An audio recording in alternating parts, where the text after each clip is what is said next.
Hey folks, Heather here, and if you remember from last week, we are spending the month talking about health in our sexuality and in our relationships and what that kind of means in a lot of different ways.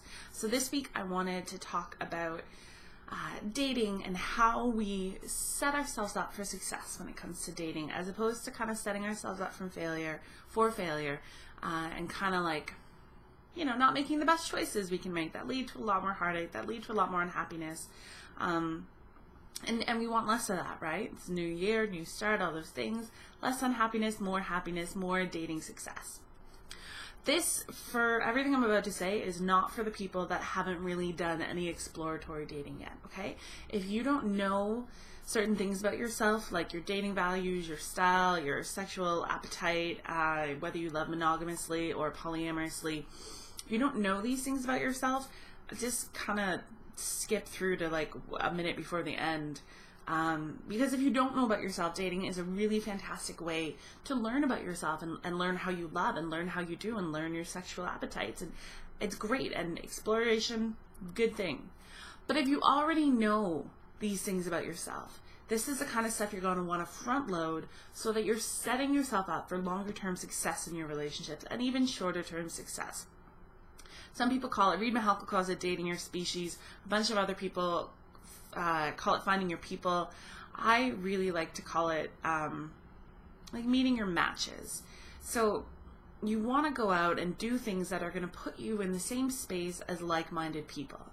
So for that, I mean, non-monogamous people, don't be trying to date monogamous people, okay? I get it. They're attractive, they're fancy. Sometimes monogamous love can look actually safer than non-monogamous love, and sometimes it can definitely fit that romantic script that we've kind of grown up with in terms of what love's supposed to look like. But it's not going to work for you. And within non-monogamy, I'm talking poly, I'm talking swingers, I'm talking monogamish.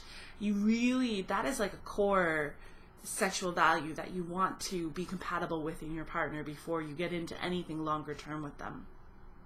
Kinksters and perverts and deviants, do not date or get involved with non-kinky, non-deviant people unless you have a non-monogamous or monogamish. Like, unless you have arrangements to step out of your relationship, do not get involved with people who don't share your interest in fetishism or in kink or in BDSM or in power exchange, any of those things.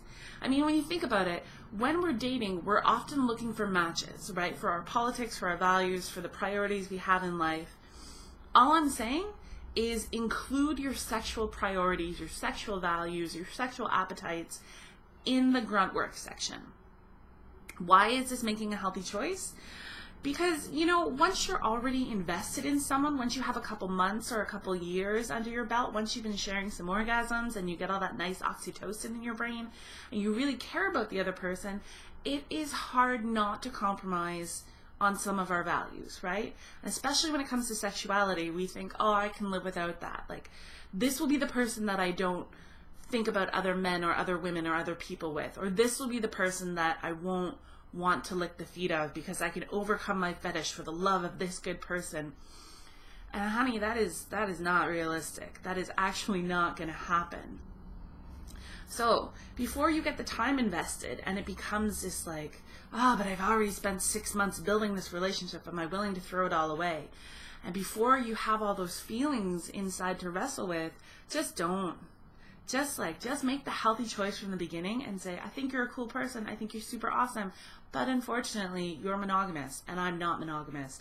Or you're not interested in power exchange, and power exchange is a really important part of my relationship dynamic. Or you hate when I touch your feet and I have a huge foot fetish. You're not setting yourself up for a successful relationship, right? So I'm not saying making the healthy choice is always the fun choice, right? It would be lovely if we could just date whoever we wanted, but that's not how things work. So when you're setting up your dating profile, when you're going forward and meeting people, be as upfront as possible of these things. If you know you're into power dynamics, put that in your dating profile. And you don't have to say, I'm looking for someone to dominate me, or I'm looking for someone to be submissive to for the rest of my life. You can say, I enjoy playing with power in relationships, in the bedroom, outside of the bedroom, however you want to word that. I know there's all sorts of code for swingers that I don't swing, so I don't know your code, but I know that it's out there in the world. So drop that into your dating profile. You know, use key phrases and kind of like talk about people's open-mindedness on the first and second date so you can see whether or not you're compatible.